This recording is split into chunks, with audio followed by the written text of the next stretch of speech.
우리에게 주시는 하나님의 말씀은 창세기 7장 11절부터 24절까지입니다. 창세기 7장 11절부터 마지막 24절까지 함께 교독하시겠습니다.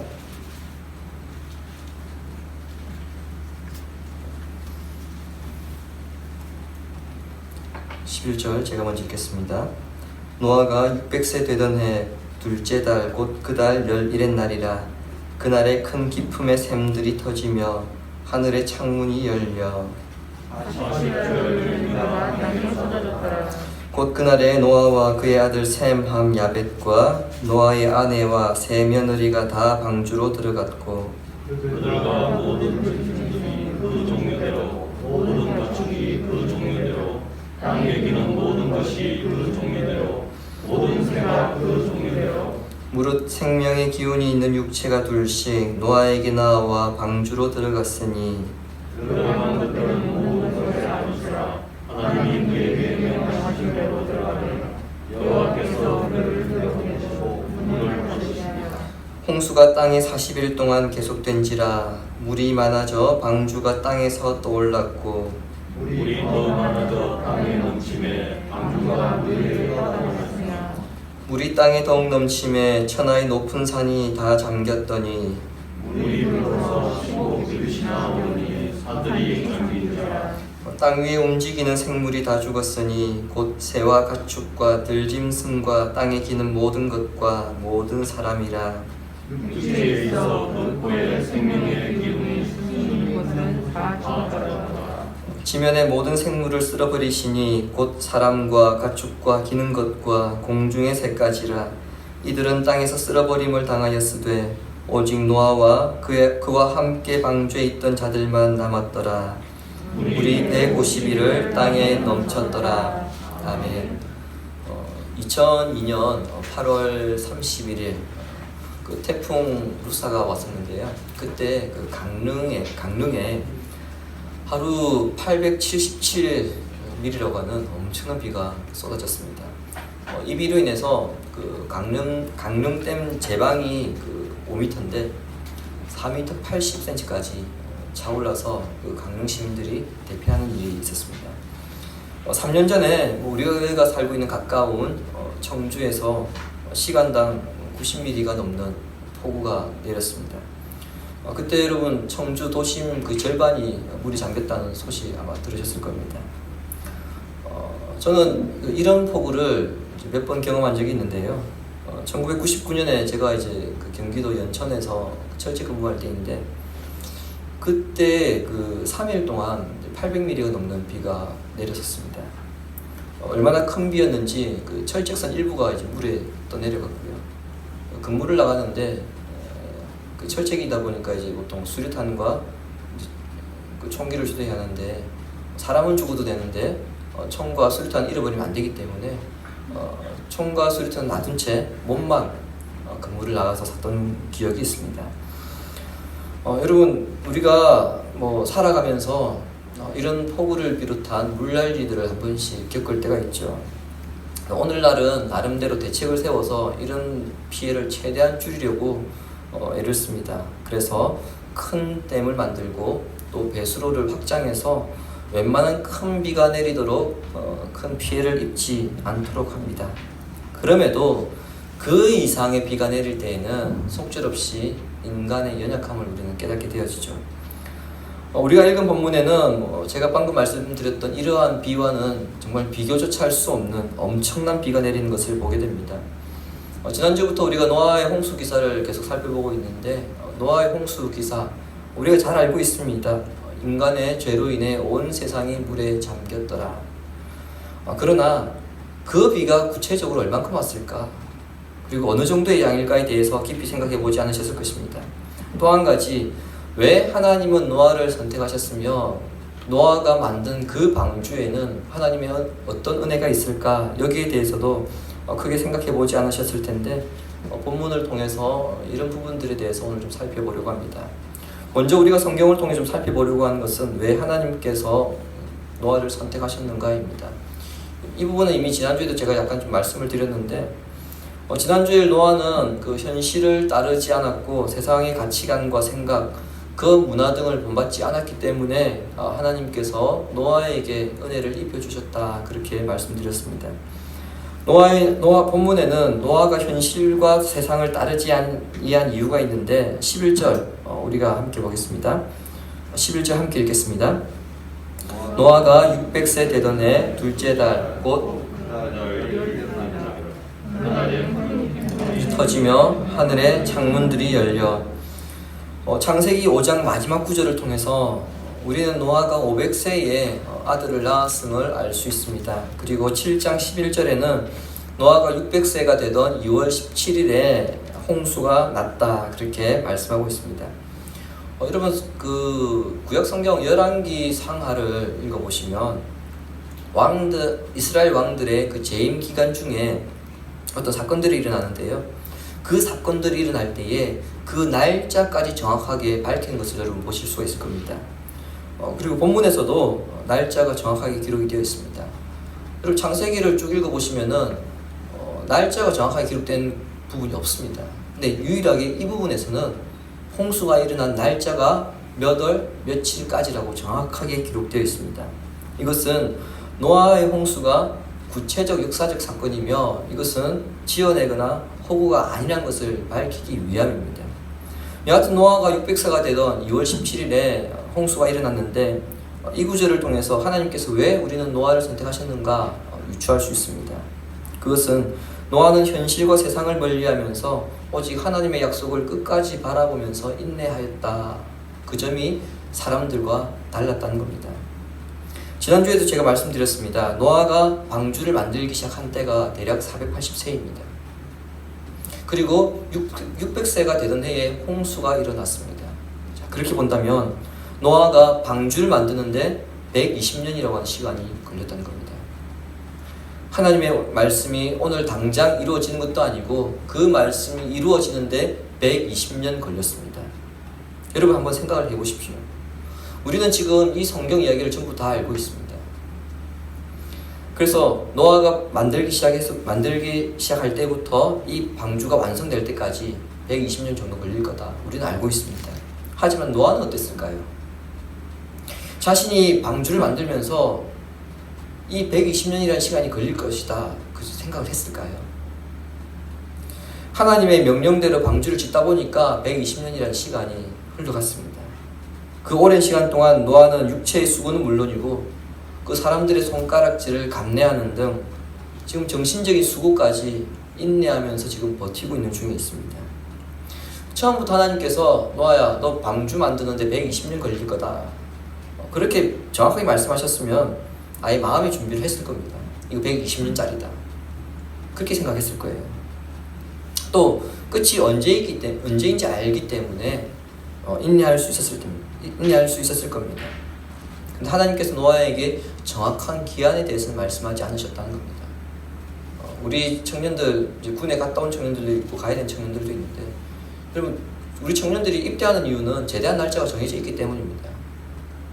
우리 청년들은 이미 입대하는 날에 제대를 언제 한다 알고 있습니다. 근데 만일에 입대를 하는 순간에 제대한 날짜가 안 정해진다면 우리 청년들이 입대할까요? 입대 안 할 겁니다. 입대하고 있는 군입대 중인 청년들도 아마 탈영할 겁니다. 끝을 모른다는 것, 여러분, 이것은 굉장히 힘든 것입니다. 일을 시작해서 몇 년간 처음에는 쉽게 일을 할 수 있을 겁니다. 근데 10년이 지나고 30년이 지나고 50년이 지나고 70년이 지날수록 처음에 그 마음을 계속해서 유지하기가 정말 어려웠을 것입니다. 뿐만 아니라 시간이 지나면서 방주의 형태는 이제 서서히 만들어지고 있었을 텐데 여전히 하나님의 심판처럼 보일 수 있는 어떠한 징조나 변화는 보이지 않기 때문에 사람들의 조롱은 노아를 향해서 더욱더 거세어져 갔을 것을 우리가 추측할 수 있습니다. 그러한 상황에서도 노아는 흔들림 없이 모든 수고를 감당하면서 인내하면서 하나님께서 말씀하신 대로 이 방주를 만들어가고 있습니다. 이것이 노아의 위대한 점이고 하나님께서 노아를 선택하신 이유입니다. 자, 그렇다면 우리는 이런 의문을 가질 수 있습니다. 어떻게 노아는 그렇게 인내할 수 있었는가 하는 점이죠. 이 질문의 답은 간단합니다. 노아는 살아계신 하나님을 믿었기에 그분이 말씀하신 약속 또한 믿었기 때문에 그분이 살아계신다면 그분의 말씀 또한 반드시 이루어질 것이다. 그것을 믿었기 때문에 인내할 수 있었다는 겁니다. 하나님이 살아계신다면, 그래서 그 하나님께서 말씀하셨다면 그 심판이 언제인지 모르지만 그러나 그 심판 반드시 일어난다는 겁니다. 내 때에 일어나지 않으면 내 아들의 때에, 내 아들의 때가 아니면 그 다음에 반드시 하나님의 말씀은 일어난다는 겁니다. 모세가 이스라엘 백성들을 이끌고 출애굽하였을 때에 이스라엘 백성들은 홍해가 갈라지고 만나와 메추라기 그리고 구름 기둥과 불 기둥이라고 하는 그 숱한 기적을 보았습니다. 그럼에도 그들은 당장 그들이 처한 그 고통이 너무 커서 하나님의 살아계심과 가나안 땅이라고 하는 그 약속을 믿지 못했을 때에 그 세대들은 약속의 땅에 들어가지 못했습니다. 유다가 타락하고 북이스라엘이 타락했을 때 하나님께서 숱한 선지자들을 보내셔서 말씀하셨죠. 너희들 계속 그렇게 살다가는 망한다. 그러니 시간이 주어질 때 회개하고 하나님께 돌아와라. 이런 외침을 하나님께서 선지자들을 통해서, 숱한 선지자들을 통해서 말씀하셨음에도 불구하고 끝내 이스라엘은 돌아오지 않았고 그들은 멸망하고 말았습니다. 그들은 하나님의 약속을 들었으나 그 약속을 믿지 않는 자들이었고 하나님 나라에 들어가기에 합당하지 않은 자들이었습니다. 근데 여러분, 이러한 모습은 수천 년 전 그 시대에만 있었던 것이 아니고요. 오늘 우리 시대에도 동일하게 일어나고 있습니다. 하나님의 약속은 하루아침에 이루어지는 것이 아님에도 마치 도깨비 방망이처럼 두드리면 바로 일어나는 것으로 우리는 착각합니다. 그리고 빨리 이루어지지 않으면 하나님의 약속이 이루어지기 전에도 우리가 먼저 지쳐서 포기해버립니다. 교회를 옮겨보기도 하고요.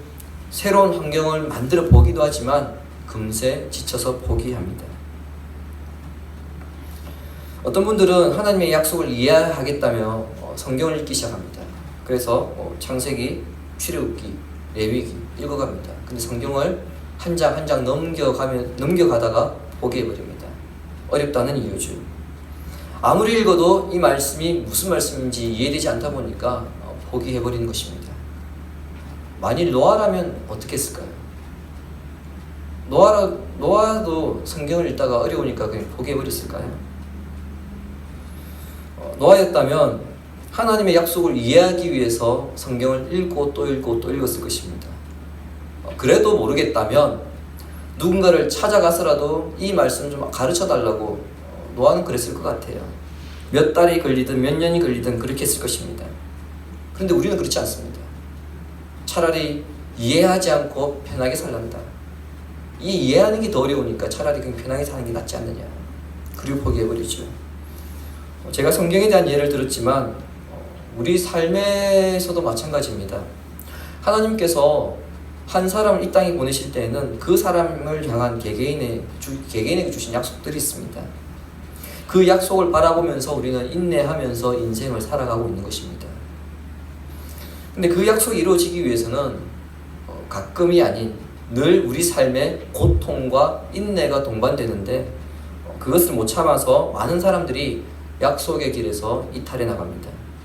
그런 우리에게 노아는 굉장히 중요한 본보기가 됩니다. 하나님의 약속을 받기 위해서 우리가 언제까지 인내해야 하고 언제까지 노력해야 하는가에 대해서 그 답을 잘 알려주고 있습니다. 주보에 보시면은 요한계시록 3장 10절입니다. 같이 읽어볼까요? 네가 나의 인내의 말씀을 지켰음즉 내가 또한 너를 지켜 시험의 때를 면하게 하리니 이는 장차 온 세상에 임하여 땅에 거하는 자들을 시험할 때라. 아멘. 우리가 하나님의 말씀과 약속을 믿으며 인내의 삶을 살 때에 하나님께서 세상으로부터 우리를 지키시고 환난으로부터 우리를 건지실 것인데 그때는 바로 세상의 심판이 임할 때입니다. 따라서 우리는 그날이 오기까지 노아를 본받으며 하나님의 말씀과 약속에 대한 믿음, 그리고 세상에서 당하는 고통과 그 속에서 당하는 어려움에 대해 인내함으로 승리하는 삶을 살아가야 할 것입니다. 두 번째로 우리가 본문을 통해 살펴보려고 하는 것은 노아의 방주에 나타난 하나님의 은혜입니다. 16절을 같이 읽겠습니다. 16절입니다. 들어간 것들은 모든 것의 암수라. 하나님이 그에게 명하신 대로 들어가매 여호와께서 그를 들여보내시고 문을 닫으시니라. 그리고 23절 보시기 바랍니다. 지면의 모든 생물을 쓸어버리시니 곧 사람과 가축과 기는 것과 공중의 새까지라.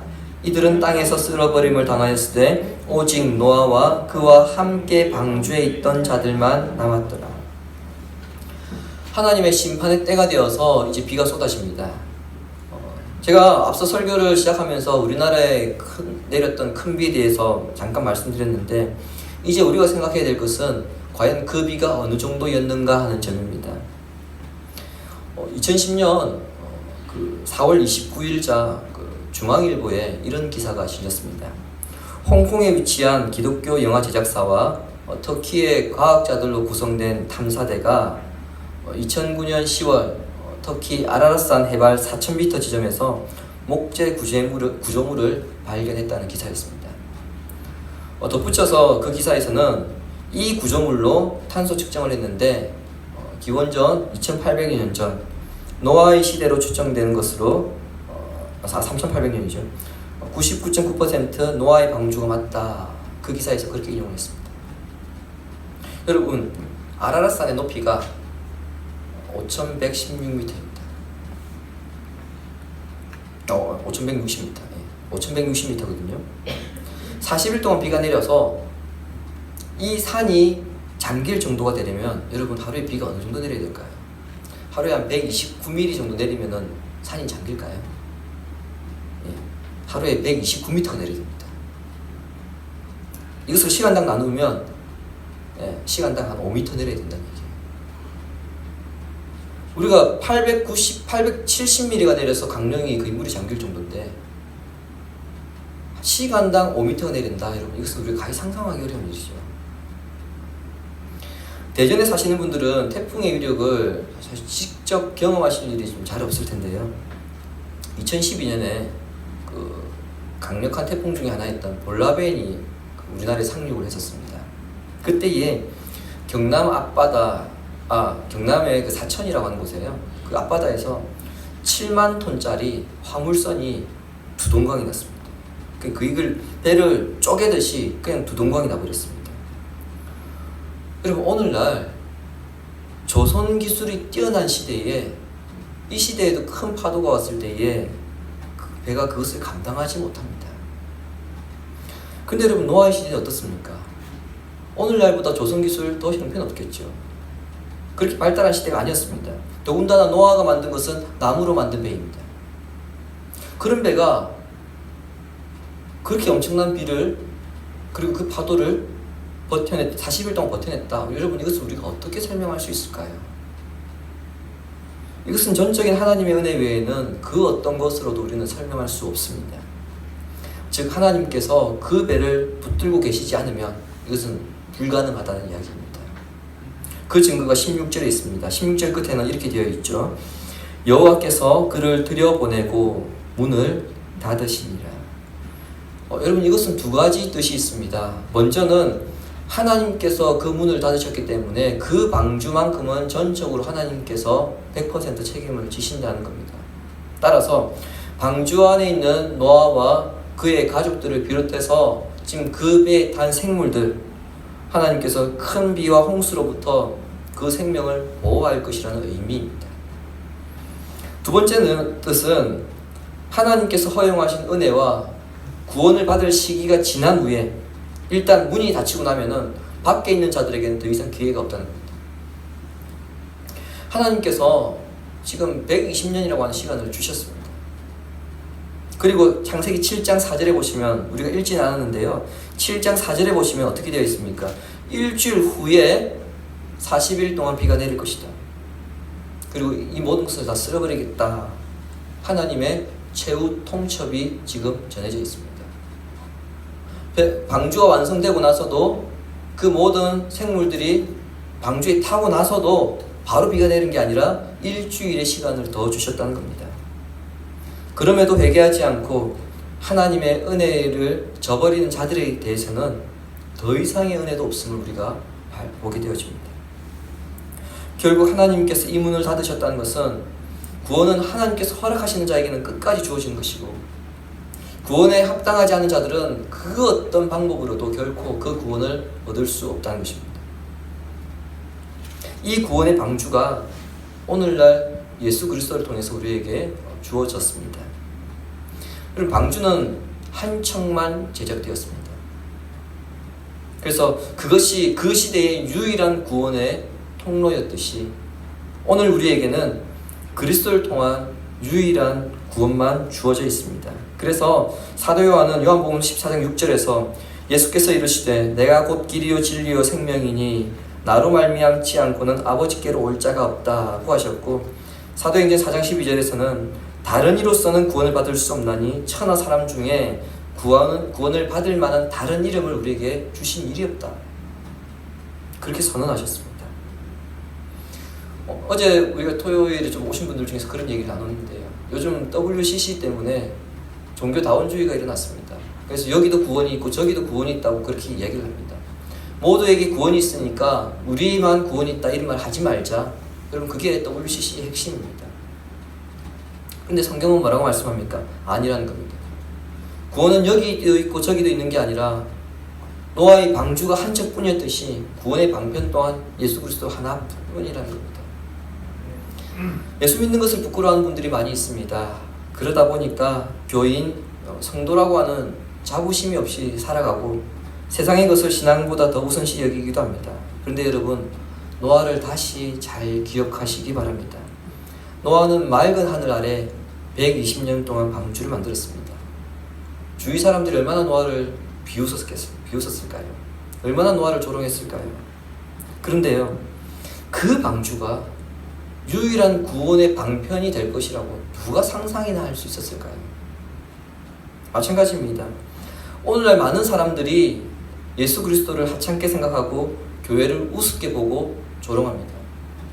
특별히 코로나 사태가 터지면서 물론 교회가 대처를 잘못한 책임도 있지만 그럼에도 불구하고 교회를 굉장히 우습게 여기는 자들이 많이 있습니다. 그러나 하나님께서 예비하신 심판의 날에는 오직 예수 그리스도만이 유일한 구원의 길이고 우리가 유일한 구원의 수단이라는 것을 깨닫게 될 것입니다.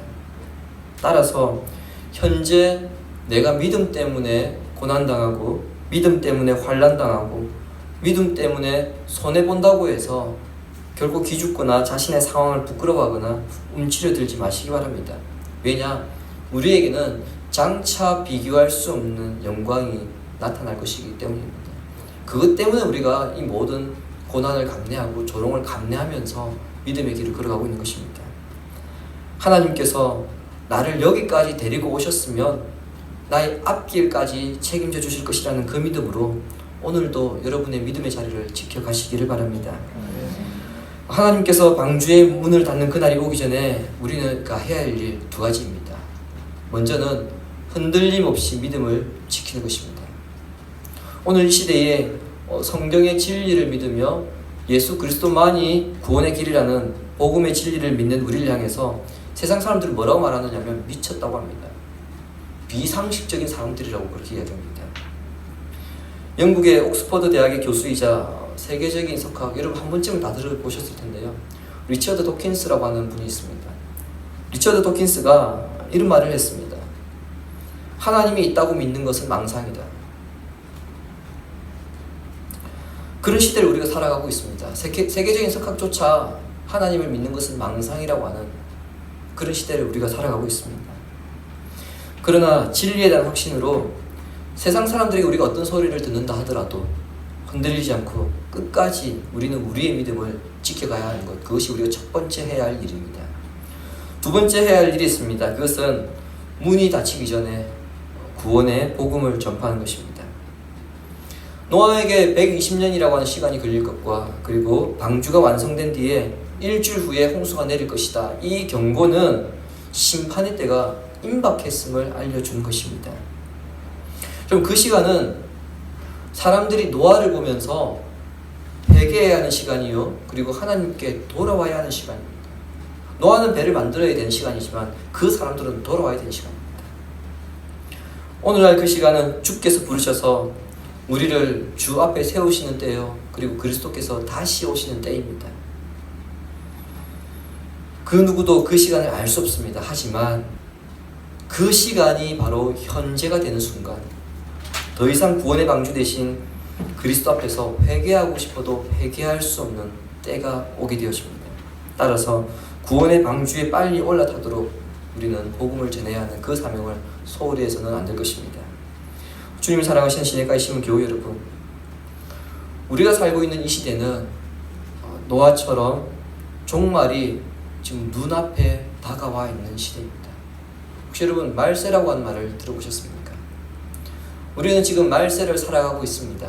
그러다 보니까 여러분 세상 여기저기서 정말 주님께서 정말 곧 오실 거다 그렇게 말씀하는 분들도 있고요. 그 징조로 지금 세계 곳곳에서 일어나는 어떤 자연현상과 그리고 전쟁의 위협들, 이것을 말세의 징조로 그렇게 말씀하는 분들이 있습니다. 굳이 여러분 그것이 아니라 하더라도, 그런 징조가 아니라 하더라도 주님께서 언제 오시더라도 전혀 이상하지 않은 그런 시대를 우리가 살아가고 있습니다. 주님께서 승천하신 지는 이미 2000년이 지났지만, 그러나 하나님께는 하루가 1000년 같은 우리가 기억한다면 하나님께는 겨우 이제 이틀 지난 것 뿐이죠. 그렇다면 그 주님이 언제 오실지도 모르는 그 시대에, 어쩌면 우리가 살고 있는 이 시대가 마지막 일주일에 해당되는 그런 시기일 수도 있다는 것을 우리는 잊지 말아야 할 것입니다.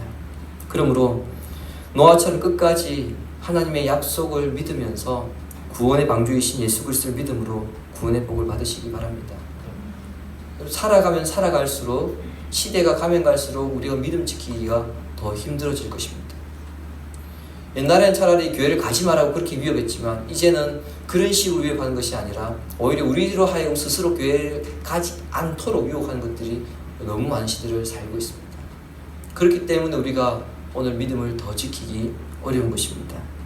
그럼에도 불구하고 우리가 그 믿음을 지키고 나갈 때에 우리는 그것을 감당할 수 없어서 넘어질까 두려워하지만, 믿음을 지키고자 하는 자에게 하나님께서 우리로 하여금 성령님과 동행하심으로 그 모든 시간 속에서, 어려움 속에서 이기게 하는 것입니다. 그렇게 본다면 여러분, 우리가 살아가면서 우리의 믿음을 흔들기 위해 주어지는 그 고난, 결코 내 힘으로 견디는 것이 아니라 바로 그때 그 순간 하나님께서 주시는 능력으로, 지혜로 우리는 고난을 이기게 되는 것입니다. 여러분, 많은 분들이 지금 고난의 기간이 깊어지면 깊어질수록 굉장히 힘들어합니다. 과연 내가 이 고난의 터널을 끝까지 통과할 수 있을까? 굉장히 고민합니다. 근데 여러분, 내가 이 터널을 끝까지 넘어가려고 하면은 두려울 수밖에 없는데요. 하나님께서 우리에게 그 시험을 감당케 하셨다면 우리가 그 터널을 끝까지 빠져나가는 때까지 때에 맞는 능력과 지혜를 반드시 우리에게 주십니다. 그래서 우리가 이겨내는 것이지 결코 내 힘으로 이겨낼 수 있는 것이 아님을 기억하십시오. 노아 역시 마찬가지입니다. 노아가 자기 힘으로 내가 120년 동안 이 방주를 만들어야지, 여러분 결코 못 만들었을 겁니다. 그래서 하나님께서 그 힘든 순간에 노아가 넘어지지 않도록 위로하시고, 힘이 없을 때, 기력이 없을 때, 넘어졌을 때에는 하나님께서 강건함을 허락하셨기에 노아가 그 방주를 완성할 수 있었을 것입니다. 노아처럼 세상의 풍조에 절대로 흔들리지 마시고 여러분에게 주어진 그 사명 끝까지 기쁨으로 감당함으로써 하나님께서 여러분에게 허락하신 구원의 복을 누리고 가시는 우리 신의가에 심은 가족들 되시기를 주 예수님의 이름으로 축원합니다. 지금 말씀 생각하면서 기도하겠습니다. 노아처럼 심판의 때를 앞두고 종말의 시대를 살아가고 있는 우리 모두가 하나님의 약속과 말씀을 믿으며 인내하는 삶을 살게 하옵소서. 구원의 방주이신 그리스도를 믿음으로 세상의 풍조와 유혹에 흔들리지 않게 하시며, 주님께서 나를 통하여 나를 보내신 그곳에서 하나님의 나라를 확장해 나가는 그 사명을 이번 주도 감당할 수 있도록 성령님 나에게 힘 주십시오. 그래서 복음의 증인 되게 해주십시오. 이렇게 결단하면서 기도하겠습니다.